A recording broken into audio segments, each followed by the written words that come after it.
Mixing up a J right after we got off the phone, yeah, we just reconnected. Been a while since we spoke. You tell me that it's been destined, but the uncertainty, baby, it made you shy away. Now you're not saying I won't make it, what you trying to say? Hey there, everybody. Happy Thursday. Hope you're doing great. Got a lot going on this morning, so got here. It's about 5:55. Was able to shoot off a tweet. What I'm going to do is I'm going to post in Instagram and on Facebook basically how many pieces of content that I'm able to create in a day, and hopefully that's able to provide some value to you as you try to mix it in yourselves. That was a leaf that just flew by. Hopefully you find that helpful. Let's go. Okay, as I'm logging on here in the conference room for the upcoming 8 o'clock training, I'm making sure that I'm ready to go for the 8 o'clock. And also then in the interim, I was able to post up on Twitter, take that same Twitter and then post it up on Instagram, and then do a quick Instagram story, hashtag and location. Let's keep rolling. While it's loading up right now, it's just logging on. I'm going to then read through my language in preparation. Hey there, everybody. Hope you're doing great. I feel like it went well today, this morning, on the call of memorized language, reciting it. However, you know, I'm going to beat myself up just because I wanted it to be like verbatim, without any pauses, or there was a couple times where I had to rack my brain out what I needed to say, and I just wanted it to be fluid and smooth. So that's just the idea. Anyway, hope you guys are doing great. Sherm's out. Quick break here, running to have lunch, really brunch. It's 10:30 with my son, the third one. Fam, today it's Thursday the 21st of November 2018.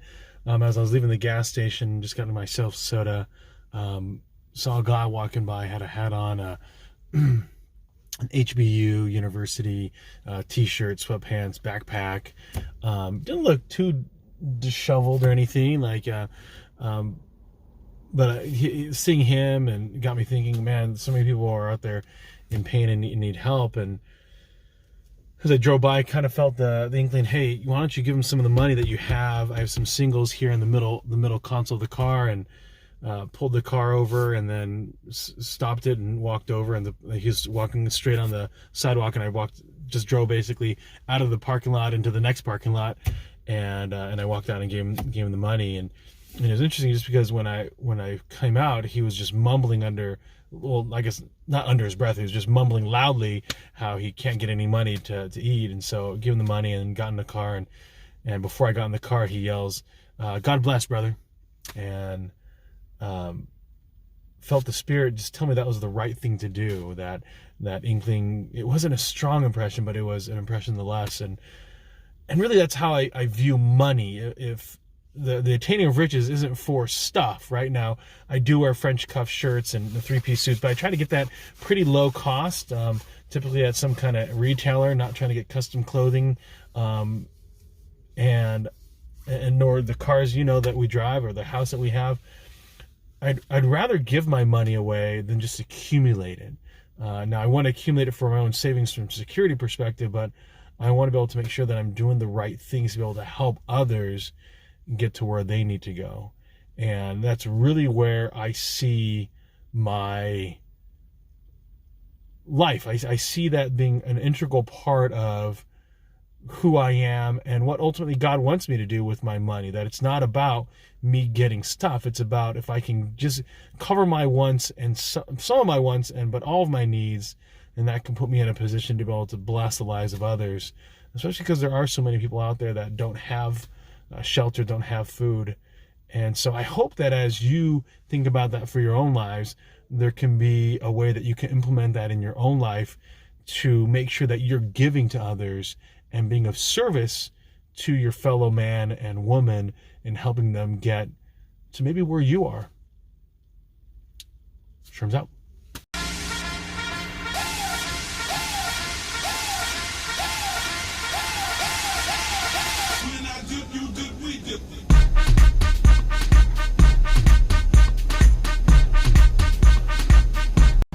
Hey there, everybody. Hope you're doing great. Very busy afternoon. Lots of phone calls, lots of emails. The phone calls, sometimes it's better just to do the texts. So ended up, instead of leaving voicemails, sending everybody texts, following up on that conversation. So very productive. Now going to a networking meeting. Let's keep rolling. Everybody has a great time networking, meeting some new folks. Have a great night. Okay, everybody. Real quick, so I got to recap this. First, I think this looks really cool, so I wanted to do it in this one. So I'm going to put it down here. Let's have a quick conversation. So, a lot of people will ask, kind of networking, some thoughts, some advice. Number one, when you go, remember people's names. People appreciate being remembered. One of the most common word that people are familiar with is their own name. The other thing that I would say when it comes to being able to network with someone is I just like to ask them. So, hey, tell me about yourself. What do you do? What's your story? What's your name? It's real simple questions. And then be interested, not interesting. Be professionally curious. It's not 20 questions. It's not an interview session. It isn't, don't berate them with questions, but just be genuinely interested in what they do and how they do it and what makes them tick. And that will allow you to really start building that relationship. And then if you can, again, the next evolution is you can think about, hey, how can I help you? How can I get to where you want to go? Who are you looking for? A lot of times when you come to a networking meeting, everyone has their own ideas of where they want to go and what they want to do and what they hope that they get out of the networking event. So you can ask them, how can I help you? How can I be of value to you? What could I be doing to help you get to where you want to go? And when you have that mindset of giving of yourself, being selfless, then good things can happen in return for you. And not the sleazy, hey, I'm only going to help somebody because they're going to help me out. But there definitely is this psychology of when you go out of your way, when you give a referral, when you give a connection, when you introduce people, there has a tendency to people feel like they owe you something, that they should give you an introduction. And it could be as simple as afterwards you say, hey, had a great meeting with you, chatting with you last night at the event. I think you might hit it off with so-and-so. And then CC that person on an email and say, so-and-so, I met this person in a networking meeting. I think you might hit it off. And that verbal introduction, that digital introduction will help them feel like, hey, maybe we can get along. Maybe we can do some stuff together. So great opportunity there. The one thing that I will say, because I am very active in the Houston West Chamber of Commerce, is to pick an association, organization that you can enjoy associating with those individuals, and a place that whether something comes of it or not, you're just going to enjoy being there. So I'm not really into animals. Other people are. I wouldn't go to the Humane Society. Just not my deal, right? I can't get excited about that. But I will get excited about the Houston Food Bank. I will get excited about those opportunities where we're feeding people, we're giving shelter to the homeless. Those are things that I can get behind because that's where my passion lies. And so if business comes from it, that's a secondary thing to my passion of helping others. So think about that as you belong to different associations or organizations. See what can you do first? How can you be of value? How can you help? And then you'll get yours. Sherm's out. But I do this cause I live like I'ma die today. Passionate about it, you gotta have it of doubting. I got a habit of working and earning it. I am out in the city of angels. I know that they looking out for me. This is my testimony for all of y'all that been doubting me. The evidence is evident. Music is my medicine, my testament. Meant to be true to you, a legend in the making. Make the best of every moment. Cause nothing lasts forever, but forever I'll be focused. Focus on the now.